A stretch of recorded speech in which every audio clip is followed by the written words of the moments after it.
this year, addressable CTV, geo-addressable CTV has been heavily on the rise in 2023.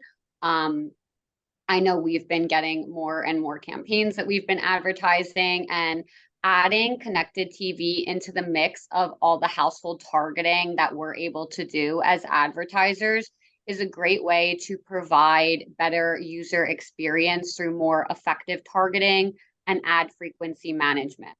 So, like I touched on before, it's a great complement to linear TV campaigns because it can extend the reach of the linear TV strategy and reach these high intent consumers who may not have been exposed our messaging before.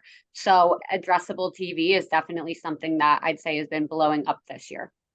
And to reiterate, addressable just essentially means we can get pretty targeted with who we want these CTV campaigns to go out to, and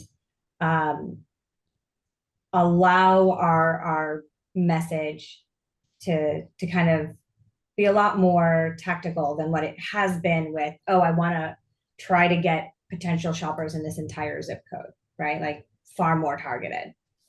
Yeah, we know we're reaching a user in their household, basically. Love that.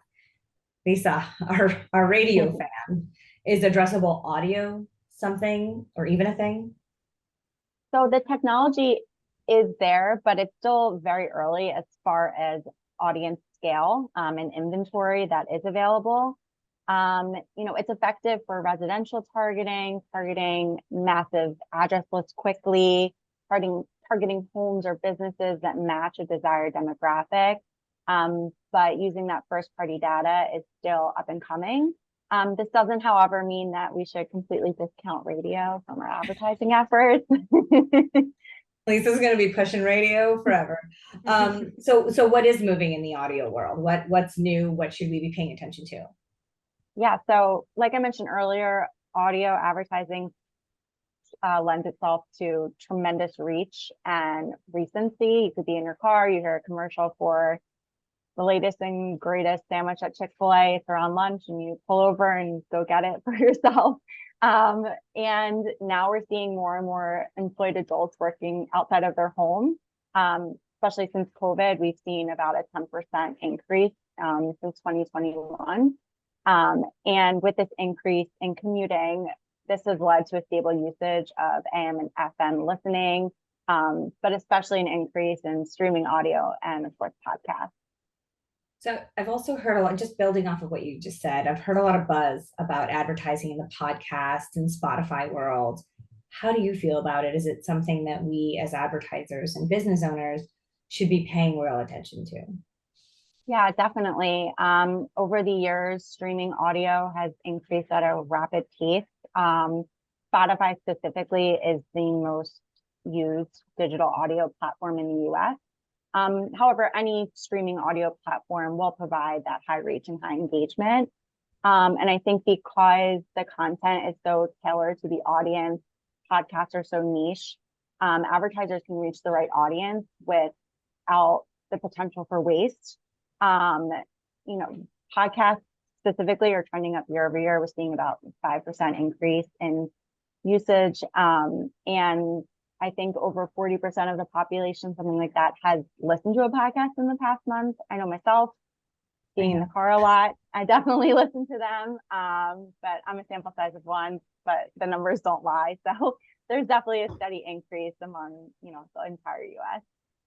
I have found that I prefer podcasts to like Netflix or something to be downloaded for flights and my commutes and things like that. So obviously I'm basing it off me, but almost all my friends are also, at least in the last month, have listened to at least one podcast. So now this next topic is one that I've been waiting to ask you about, because as we were doing our prep calls, you mentioned in the world of addressable, one of the coolest things I learned from you both is addressable outdoor.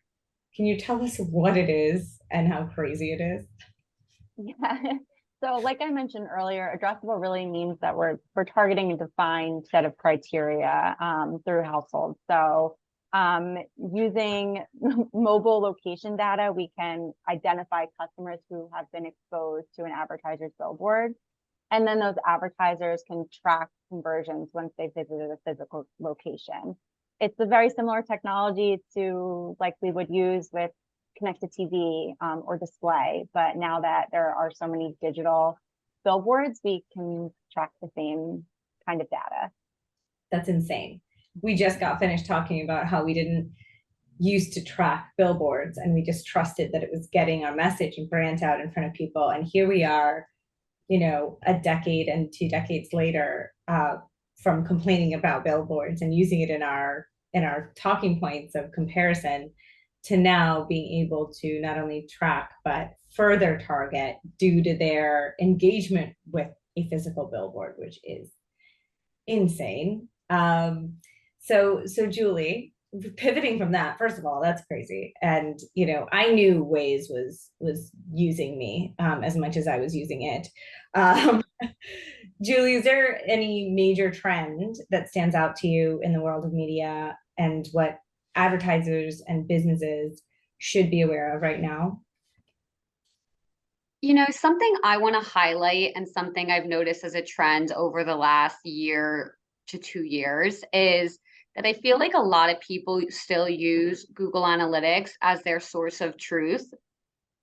And with the growing number of DSPs out there, it's really just not the only reliable tool for display campaigns, display channels anymore. So like what I mean by that is many times various DSPs are in different pipelines than what Google is in, and they're connected to Google Analytics endemically. So the difference there is basically the tech on the back end, the difference in data and the way that's stored, data on consumers. Bot traffic is something. Google Analytics allows bot traffic in, whereas a lot of the reporting that your advertisers will provide you doesn't allow that into their reporting. So while it's still a valuable tool to use, and we absolutely still use it, we can't rely on it as the only source of truth. And we need to remember as users to be looking at things holistically. If we're getting various sets of reporting and measurable data, we can't only be looking at like what might be showing up in analytics as, you know, a negative or a positive for a campaign.